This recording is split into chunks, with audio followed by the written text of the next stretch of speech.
Sir எப்படி இருக்கீங்க? நல்லா இருக்கேன் சார். சரி, இப்போ இந்த வேர்ல்டு மென்டல் ஹெல்த் டே, உலக மனநல தினம், இது வந்து ஏன் கொண்டாடப்படுது? இதன் சிறப்பம்சம் என்ன சார்? இந்த வேர்ல்டு ஃபெடரேஷன் ஆஃப் மென்டல் ஹெல்த்னு ஒரு அமைப்பு இருக்குது சார். அது வந்து அந்த அமைப்பு ஆரம்பித்து 70 வருஷம் ஆச்சு. ஆனால் கடந்த 25 வருஷமாக வந்து அக்டோபர் 10 வந்து வேர்ல்டு மென்டல் ஹெல்த் டே, உலக மனநல தினமாக அனுசரிக்கிறாங்க. ஒவ்வொரு வருஷமும் ஏதாவது ஒரு தீம் கொடுத்து அதை வந்து செலிப்ரேட் பண்ண சொல்கிறாங்க. செலிப்ரேட் பண்ணுறதுன்னா அந்த தீமை வந்து மக்கள்கிட்ட கொண்டு போய் சேர்க்குறது. இந்த வருஷம் வந்து young people and mental health அப்படிங்கிற மாதிரி இந்த வருஷம் வச்சுருக்காங்க. ஸோ இந்த young people and mental health அப்படின்னா இந்த இளைஞர்களை குறிப்பிட்டு தான் இது பண்ணுறாங்க, அவங்க டார்கெட் பண்ணி பண்ணுறது. இப்போ இளைஞர்கள் அப்படின்னாலே சமுதாயத்தின் நாளைய தூண் அப்படின்னு சொல்லப்படுறாங்க. என்ன காரணத்துக்காக இந்த இளைஞர்களை யங் பீப்புளை டார்கெட் பண்ணி இந்த வருஷம் இது பண்ணுறாங்க, ஸ்பெஷலைஸ் பண்ணுறாங்க? இப்போ நம்ம ஊர்லெலாம் அந்த 14லேருந்து 25 வயசு பசங்களுக்கு, ஆணோ பெண் குழந்தைங்களுக்கு வந்து ஒரு மனநல மருத்துவரை பார்த்து அவங்க குழந்தை நல்லா ஆயிடுச்சுன்னு வச்சிங்களேன். அந்த மாதிரி இருக்கிற ஒரு பெற்றோர்கள் வந்து இந்த மாதிரி அங்கே ஒரு சைக்கியாட்ரிஸ்ட் இருந்தார், இங்கே ஒரு நிறைய சைக்கியாட்ரிஸ்ட் இருக்காங்க. இப்போ சென்னையிலே பார்த்தீங்கன்னா 300 சைக்கியாட்ரிஸ்ட் இருக்காங்க. அந்த மாதிரி ஒரு சைக்கியாட்ரிஸ்ட்டை போய் பாரு அப்படின்னு வந்து சொன்னாங்கன்னு வச்சிங்களேன். இப்போது சைக்கியாட்ரிஸ்டா, என் பிள்ளை என்ன பைத்தியமாக இருக்கான் அப்படிங்கிற மாதிரி யோசிப்பாங்க. ஒன்று வீட்டில் உள்ளவங்க அப்பா தாத்தா பாட்டி அவங்கெல்லாம் கூட வந்து அதுக்கு ஆட்சேபனை தெரிவிப்பாங்க. நல்லா இருக்கிற பிள்ளைய கொண்டு போய் டாக்டர்கிட்ட காமிக்காத அப்படின்ட்டு. அது மட்டும் இல்லாமல் ஒருவேளை டாக்டர்கிட்டே காமிச்சு ஏதாவது மாத்திரைகள்லாம் ஏதாவது சாப்பிட்டு கொஞ்சம் நல்லா ஆவாங்க. ஒரு 3 மாதத்தில் ரொம்ப நல்லா ஆவாங்க.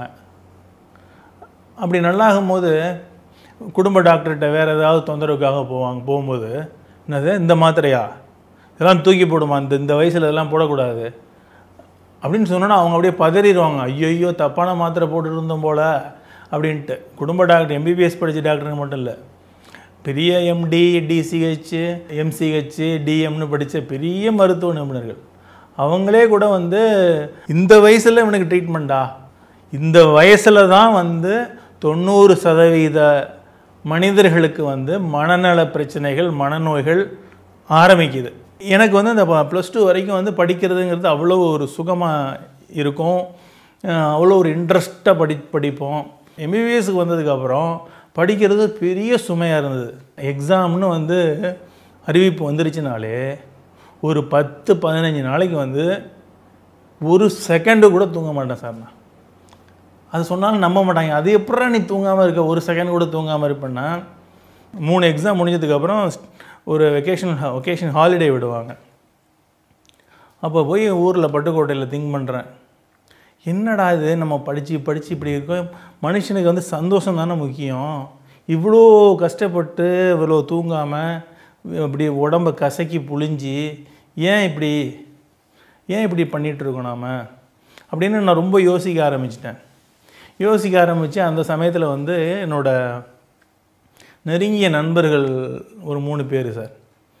தமிழரசன் ஒருத்தன், அவன் நாங்கள் எங்கள் 2 பேருக்கு தான் போட்டி இருக்கும் கிளாஸில். அவன் வந்து இப்போ எம்பிபிஎஸ் முடிச்சுட்டு எம்டி ஜென்ரல் மெடிசன் முடிச்சுட்டு பட்டுக்கோட்டையில் கொஞ்சம் ரோரிங் ப்ராக்டிஷனர்.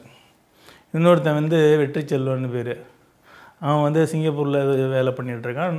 இன்னொருத்தன் சத்யேந்திரனுங்கிறவன் வந்து துபாயில் அன்னம் ரெஸ்டாரண்ட் ஹோட்டல் வச்சு நடத்திட்டுருக்கான். அந்த சத்யேந்திரனோட அப்பா வந்து பேங்க் மேனேஜராக இருந்தார்.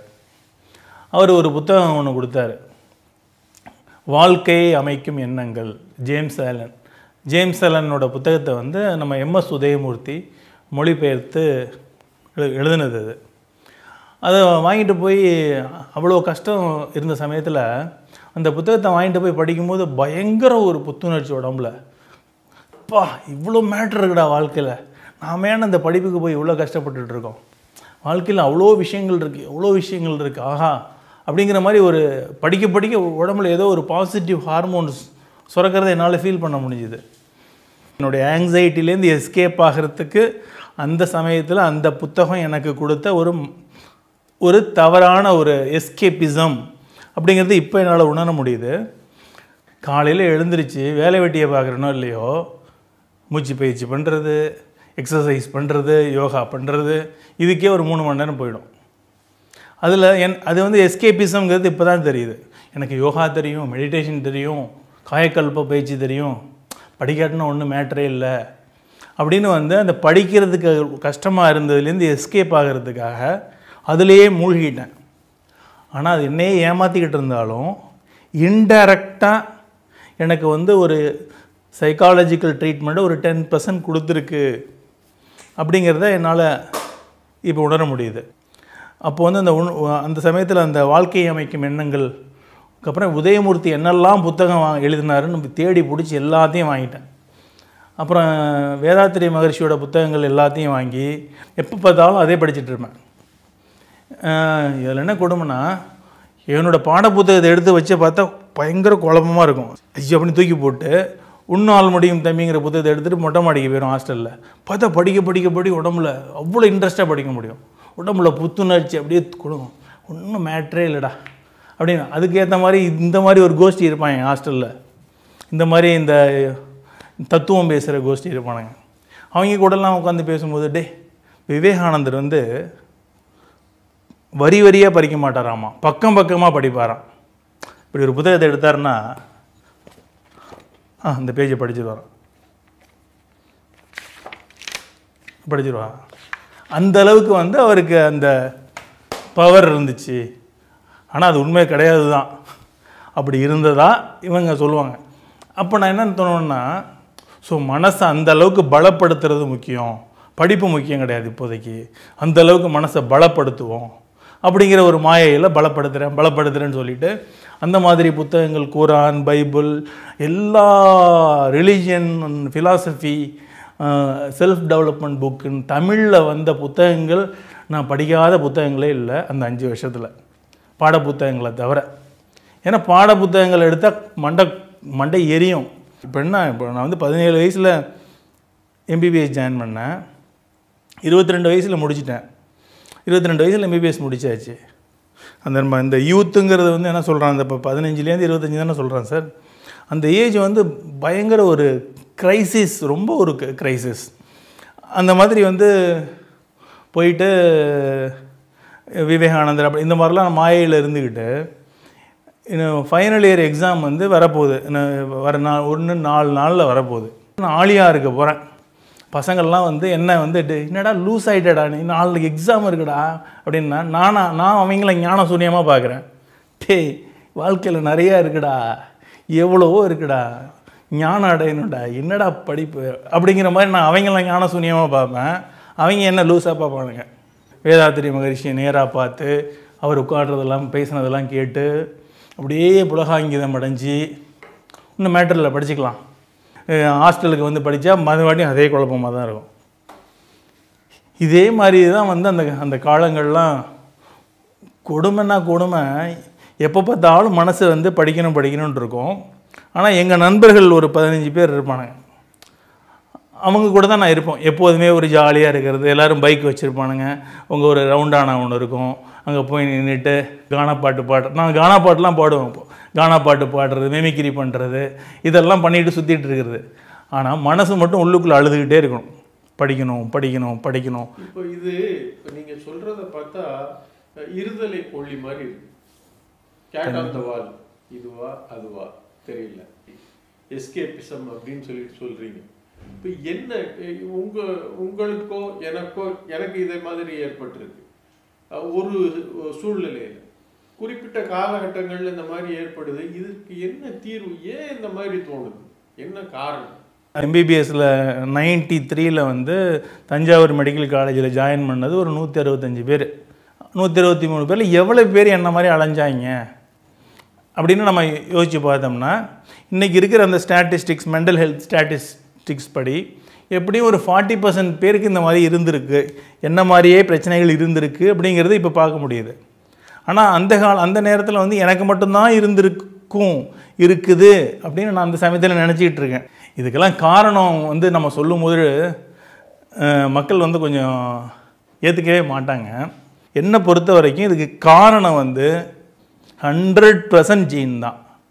ஏன் நம்ம ஜீனை அழுத்தி சொல்கிறோன்னா, இந்த மாதிரிலாம் இந்த டீனேஜில் எனக்கு பிரச்சனை வந்துச்சு சொல்கிறேன்ல சார், இதை நான் வந்து நம்ம போய் ஒரு காமனாக ஒரு இடத்துல பேசணுன்னா, ஓஹோ சின்ன வயசில் அந்த குழந்தைக்கு மனசில் ஏதோ ஒரு பாதிப்பு இருந்திருக்கும் போல தெரியுது, சின்ன வயசில் வந்து வறுமையில் ரொம்ப கஷ்டப்பட்டான் போல தெரியுது, அப்பா ரொம்ப ஸ்ட்ரிக்ட் அடித்து வளர்த்துட்டாரு, மற்ற பசங்கள்லாம் அவன் கூட இருந்தவங்களாம் நல்லா இருந்தான், அதை பார்த்து புள்ள ஏங்கி போயிட்டான். அதெல்லாம் காரணம் கிடையாது என்னை பொறுத்த வரைக்கும். இது வந்து முழுக்க ஜீன் தான். இப்போது இதையே நான் சொல்லும்போது என்னுடைய சக மனநல மருத்துவர்களே கூட வந்து முழுமையாக ஏற்றுக்க மாட்டாங்க அதை. இப்போ வந்து பயோ சைக்கோ சோஷியல் தானே, நீ என்ன பயோவே பேசிகிட்டு இருக்க திரும்ப சைக்கோ சோஷியலுக்கே இம்பார்ட்டன்ஸ் கொடுக்க மாட்டேங்கிற அப்படின்னு வந்து நிறைய பேர் ஆர்கியூ பண்ணுவாங்க. அது மட்டும் இல்லாமல் இந்த கம்யூனிச கொள்கைகளில் ஈடுபாடு இருக்கிற மனநல மருத்துவர்கள் நிறைய பேர் இருக்காங்க என்னுடைய நண்பர்களே. அவங்களாம் ரொம்ப நல்ல மனிதர்கள். ஆனால் அவனுங்களுக்கு வந்து இந்த பயாலஜிங்கிற ஒரு மேட்டரே புரியாமல் எல்லாத்துக்கும் சமூகம் தான் காரணம், சமூகம் நல்லா இருந்தால் தனி மனிதன் நல்லா இருப்பான். அது சான்ஸே கிடையாது. அது இப்போது சைக்கியாட்ரிஸ்ட்குள்ளே இப்படிலாம் இருக்கா அப்படின்னா இருக்குது. இப்போ சைக்காலஜிக்கலாக பார்த்தோம் அப்படின்னா ஒரு வேளை எனக்கு இங்கிலீஷ் கஷ்டமாக இருந்துச்சு அப்படிங்கிறது ஒரு பிரச்சனையாக இருக்கலாம். சரி, நான் வந்து சின்ன வயசுலேருந்து கேர்ள்ஸ் கூடலாம் வந்து அவ்வளோவா பேசி பழகினதில்லை அப்படிங்கிறதுனால காலேஜ் வந்தோடனே வந்து என் கூட கேர்ள்ஸ் எல்லாம் வந்து அது அவங்க கூட என்னால் பழகிறது கூச்சமாக இருந்துச்சு அப்படின்னு நினைக்கலாம். ஆனால் என்ன கொடுமைன்னா, என்னை விட குக்கிராமத்தில் ரொம்ப மோசமான சோஷியோ எக்கனாமிக் கல்ச்சுரல் ஸ்டேட்டஸில் இருந்து வந்தவன்லாம் சில பேர் சந்தோஷமாக இருப்பான். அவன் பாட்டுக்கும் போய் லேடிஸ் ஹாஸ்டலில் உட்காந்து போய் மணிக்கணக்கில் கடலை போட்டுட்டு இருப்பான். ஸோ அவனால் முடியுது, நம்மளால் முடியலன்னா பிரச்சனை வந்து நான் சின்ன வயசில் தமிழ் மீடியம் படித்ததோ பெண்களோட பழகாத என்னுடைய விஷயமோ காரணம் இல்லை. பை நேச்சரே அப்படி தான் இருக்கிறேன். ஏன் என்னென்னா, சிட்டியில் மெட்ராஸ் மாதிரியான ஊர்லேருந்து சிட்டி பாய் அப்படின்னு சொல்லக்கூடிய மாதிரி சில பசங்க வர்றவங்க கூட இந்த மாதிரி இருந்த பசங்களும் அங்கே இருந்திருக்காங்க. என் கூட படித்த பசங்க தான் உண்டு தான் வேலை உண்டுன்னு கூச்சமாக ஒதுங்கி ஓடி. ஸோ என்விரான்மெண்ட்டை விட பை இன்பில்ட்டாக இருக்கிற அந்த ஜீன் தான் முக்கியமாக வேலை பண்ணுது. இப்போது நான் நிறைய பேரை பார்ப்பேன் சார், அப்பா பெரிய கோடீஸ்வரராக இருப்பார், அவருக்கு BMW வாங்கிக்கடான்னு சொல்லுவார். இவன் 5 பைசா செலவு பண்ண மாட்டான், அவ்வளோ கஞ்சனாக இருப்பான். அம்மா வந்து பூ விற்று அப்பா ஆட்டோ ஓட்டி கஷ்டப்படுவார். அவன் புள்ள வந்து 2 லட்ச ரூபாய் KTM பைக்கு வாங்கி கொடுத்தா தான் காலேஜுக்கு அம்மா வாங்கி கொடுக்கலன்னா பிளேட் எடுத்து கையை போட்டுப்பான், உடம்புல பச்சை குத்திப்பான். இது எங்கேருந்து வருது? இது எப்படி நம்ம சோஷியல் காரணம்னு சொல்ல முடியும்? அவன் ஜீன் பேசிக்காகவே அவன் ஜீன் அப்படி, அவனுடைய ஜீன் அப்படி.